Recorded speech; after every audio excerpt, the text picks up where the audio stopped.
नमस्कार दोस्तों, मैं रीना आपके अपने channel Reena kitchen recipe and blogs में स्वागत करती हूँ। तो आज हम सुनेंगे वैभव लक्ष्मी व्रत कथा। किसी शहर में अनेक लोग रहते थे।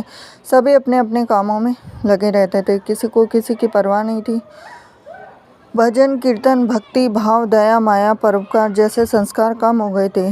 शहर में काफ़ी सारी बुराइयां थी। तो ऐसे में शीला और उनके पति की गृहस्थी मानी जाती थी। शीला धार्मिक प्रकृति की थी, संतोषी स्वभाव की थी। उनका पति भी विवेकी और सुशील था। शीला और उसका पति कभी किसी की बुराई नहीं करते थे। प्रभु भजन में अपना समय व्यतीत करते थे। शहर के लोग उनकी गृहस्थी की सराहना करते थे। देखते ही देखते समय बदल गया और शीला का पति बुरे लोगों से दोस्ती कर बैठा। अब वह जल्द से जल्द करोड़पति बनने के ख्वाब देखने लगा, इसीलिए वह गलत रास्ते पर चल पड़ा। फलस्वरूप वह रोडपति बन गया, यानी रास्ते पर भटकते भिखारी जैसी उसकी हालत हो गई थी। शराब जुआ रेस चरस गांजा वगैरह बुरी आदतों में शीला का पति भी फंस गया। दोस्तों के साथ उसे भी शराब की आदत हो गई। इस प्रकार उसने अपना सब कुछ रेस जुए में गंवा दिया। शीला को पति के बर्ताव से बहुत दुख हुआ, किंतु वह भगवान पर भरोसा कर सब कुछ सहने लगी।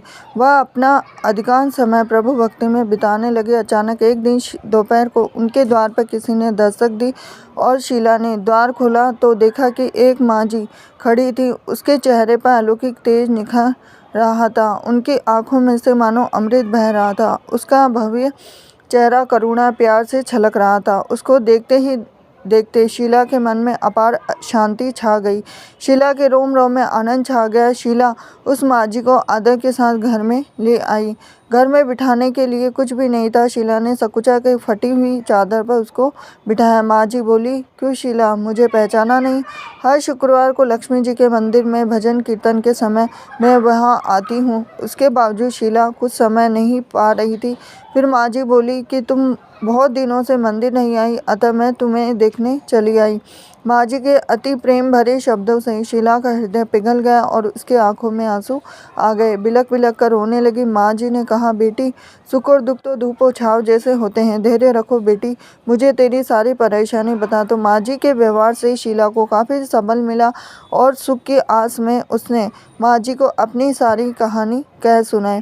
कहानी सुनकर माँ जी ने कहा कि कर्म की गति न्यारी होती, हर इंसान को अपने कर्म भुगतने पड़ते। इसलिए तू चिंता मत कर, अब तू कर्म भुगत चुकी है, अब तुम्हारे सुख के दिन अवश्य आएंगे। तू तो माँ लक्ष्मी की भक्त है। माँ लक्ष्मी जी तो प्रेम और करुणा की अवतार है। वे अपने भक्तों पर हमेशा ममता रखती है। इसीलिए तू धैर्य रखकर माँ लक्ष्मी जी का व्रत कर, इससे सब कुछ ठीक हो जाएगा। शीला के पूछने पर माँ जी ने उसे व्रत की सारी विधि भी बताई। माँ जी ने कहा, बेटी, माँ लक्ष्मी जी का व्रत बहुत सरल है, इसे वर लक्ष्मी भी कहा जाता है। शीला ये सुनकर आनंदित हो गई और शीला ने संकल्प करके आंखें खोली तो सामने कोई भी नहीं था। वह विस्मित हो गई थी।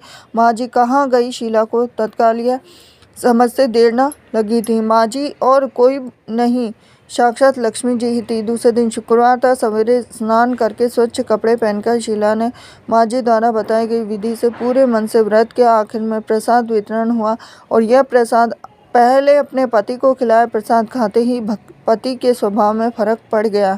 उस दिन उसने शीला को मारा भी नहीं, सताया भी नहीं। शीला को बहुत आनंद हुआ। उनके मन में वैभव लक्ष्मी व्रत की श्रद्धा बढ़ गई। शीला ने पूर्ण श्रद्धा भक्ति से 21 शुक्रवार तक वैभव लक्ष्मी व्रत किया और 21वें शुक्रवार को माँ जी के कहे मुताबिक उद्यापन विधि करके 7 स्त्रियों को वैभव लक्ष्मी व्रत की 7 पुस्तकें उपहार में दी। फिर माता जी के धन लक्ष्मी स्वरूप की छवि को वंदन करके भाव से मन ही मन प्रार्थना करने लगे कि हे माँ धनलक्ष्मी, मैंने आपका वैभव लक्ष्मी व्रत करने की मन्नत मांगी थी और वह आज पूर्ण किया है। माँ, मेरी हर विपत्ति दूर करो, हमारा सबका कल्याण करो। जिसे संतान न हो उसे संतान देना, सौभाग्यवती स्त्री का सौभाग्य अखंड रखना और कुंवारी लड़की को मन भवन पति देना। जो आपका यह चमत्कारी वैभव लक्ष्मी व्रत करे उसकी सब विपत्ति दूर रखना, सभी को सुखी करना। हे माँ, आपकी अपार महिमा है। ऐसा बोलकर लक्ष्मी जी के धन लक्ष्मी स्वरूप की छवि को प्रणाम किया। व्रत के प्रभाव से शीला का पति अच्छा आदमी बन गया और कड़ी मेहनत करके व्यवसाय करने लगा। तुरंत शीला के गिरवी रखे गहने छुड़ा लिए और घर में धन की बाढ़ सी आ गई। घर में पहले जिससे सुख शांति छा गई, वैभव लक्ष्मी व्रत का प्रभाव देखकर मोहल्ले की दूसरी स्त्रियां भी विधि पूर्वक करने लगी। तो ये थी लक्ष्मी जी की नमस्कार दोस्तों, मैं रीना आपके अपने चैनल में स्वागत करती हूँ। तो शुक्रवार के व्रत में खटाई क्यों नहीं खाई जाती है, इस वीडियो में आपको दी जाएगी पूरी जानकारी। तो शुक्रवार के व्रत में काफ़ी लोग संतोषी माता का व्रत रखते हैं, काफ़ी लोग वैभव लक्ष्मी माता का व्रत रखते हैं और वैभव लक्ष्मी माता के व्रत के साथ ही लक्ष्मी माता का व्रत भी रखते हैं। तो जो लोग लक्ष्मी जी का व्रत रखते हैं, वैभव लक्ष्मी माँ का व्रत रखते हैं, वो व्रत के दौरान खटाई खा सकते हैं और मीठे फल खाने के साथ साथ कोई भी चीज़ वो खा सकते हैं। खटाई उनके लिए अनुचित नहीं मानी गई है, क्योंकि वो व्रत के दौरान जब एक समय भोजन करते हैं तो किसी भी तरह की खटाई खा सकते हैं। लेकिन जो लोग संतोषी माता का व्रत रखते हैं, तो संतोषी माता के व्रत में सबसे ज़्यादा खास है कि हमें क्या खाना चाहिए और क्या नहीं खाना चाहिए। तो संतोषी माता के व्रत में हमें जो चीज़ नहीं खानी चाहिए वह है खटाई। तो खटाई इसलिए नहीं खाई जाती है क्योंकि संतोषी माता के व्रत में संतोषी माता को खटाई बिल्कुल भी पसंद नहीं है।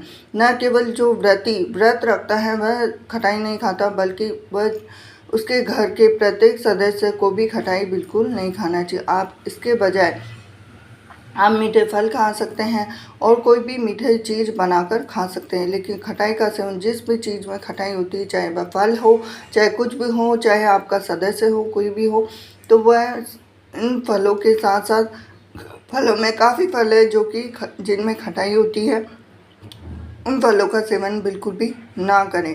तो आपको ये खास चीज़ पे ध्यान रखना है कि संतोषी माता के व्रत में खटाई बिल्कुल भी नहीं खानी चाहिए, क्योंकि माता को खटाई बिल्कुल भी पसंद नहीं है।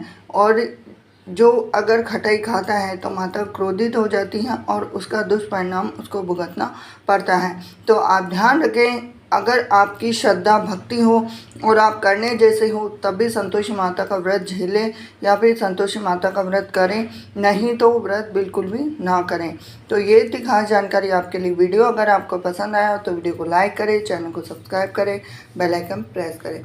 ऐसी जानकारी के लिए मेरे साथ बने रहिए। हरे कृष्णा।